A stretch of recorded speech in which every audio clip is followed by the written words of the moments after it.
ಕೃಷ್ಣ ನದಿಯ ಒಂದು ಜಲಾನಯನ ಪ್ರದೇಶದಲ್ಲಿ ರೈತರು ನೀರಿಲ್ಲದೆ ಒದ್ದಾಡ್ತಿದ್ರೆ ಕೃಷ್ಣ ಭಾಗ್ಯ ಜಲ ನಿಗಮದ ಕಚೇರಿಯ ಸಿಬ್ಬಂದಿ ಪಾರ್ಟಿ ಮಾಡ್ತಾ ಇದ್ದಾರೆ. ಸರ್ಕಾರಿ ಕೆಲಸದ ಅವಧಿಯಲ್ಲೇ ಸಿಬ್ಬಂದಿ ಕಿಕ್ಕೇರಿಸಿಕೊಳ್ತಾ ಇದ್ದಾರೆ.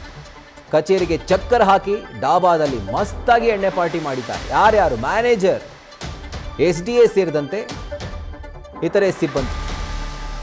ಇನ್ನು ಇವರ ಈ ಮೋಜು ಮಸ್ತಿ ಗುಂಡು ಪಾರ್ಟಿಯ ದೃಶ್ಯ ಸ್ಥಳೀಯರೇ ಮೊಬೈಲ್ನಲ್ಲಿ ಸೆರೆ ಹಿಡಿದಿದ್ದಾರೆ. ವಿಜಯಪುರ ಜಿಲ್ಲೆಯ ಆಲಮೇಲದಲ್ಲಿರುವಂಥ ಕೃಷ್ಣ ಭಾಗ್ಯ ಜಲ ನಿಗಮ.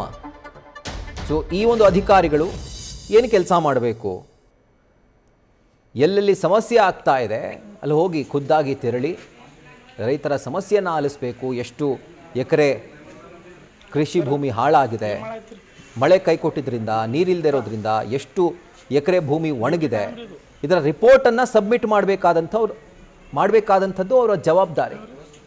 ಆದರೆ ಹೋಗಲಿ, ರಜದ ದಿನ, ವೀಕೆಂಡು, ಈ ಟೈಮಲ್ಲಿ ಬೇಕಾದ್ರೆ ಅವ್ರು ಏನಾದರೂ ಮಾಡಿಕೊಳ್ಳಿ, ಅವರು ಪ್ರೈವೇಟ್ ಲೈಫ್, ಅದು ಕೇಳುವಂಥ ಹಕ್ಕು ಯಾರಿಗೂ ಇಲ್ಲ. ಆದರೆ ಸರ್ಕಾರಿ ಕೆಲಸದ ಅವಧಿಯಲ್ಲಿ ಕಚೇರಿಯನ್ನು ಖಾಲಿ ಬಿಟ್ಟು ಎಲ್ಲೋ ಡಾಬಾಲ್ ಕೂತ್ಕೊಂಡು ಎಣ್ಣೆ ಹೊಡ್ಕೊಂಡು ಕಿಕ್ಕೇರಿಸ್ಕೊಳ್ತಾರೆ ಅಂತಂದರೆ ನಿಜವಾಗ್ಲೂ ಸರ್ಕಾರಿ ಕೆಲಸಕ್ಕೆ ಇವರೆಲ್ಲರೂ ಲಾಯಕ್ಕ?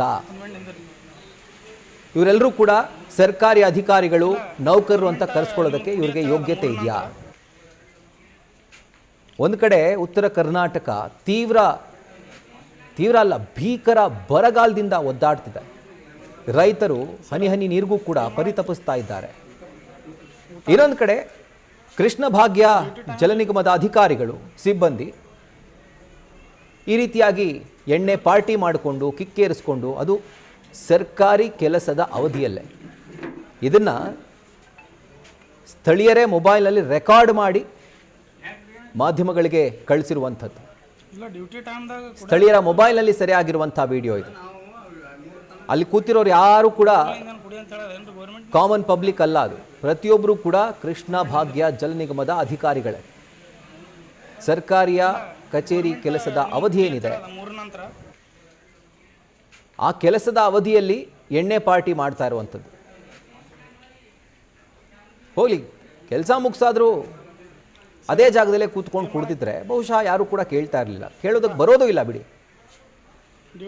ಒಂದು ಕಡೆ ಆಫೀಸ್ ನೋಡಿದ್ರೆ ಖಾಲಿ, ಯಾರಾದರೂ ಬಂದು ಏನೋ ಒಂದು ಮನವಿಯನ್ನು ಸಲ್ಲಿಕೆ ಮಾಡಿದ್ರು ಅಂತಾನೋ ಅಥವಾ ಏನೋ ಒಂದು ಕಷ್ಟ ಹೇಳ್ಕೊಂಡು ಬಂದರು ಅಂತಾನೋ ಯಾರಿಗೆ ಹೇಳ್ಕೊಡ್ಬೇಕು ನೋಡಿ?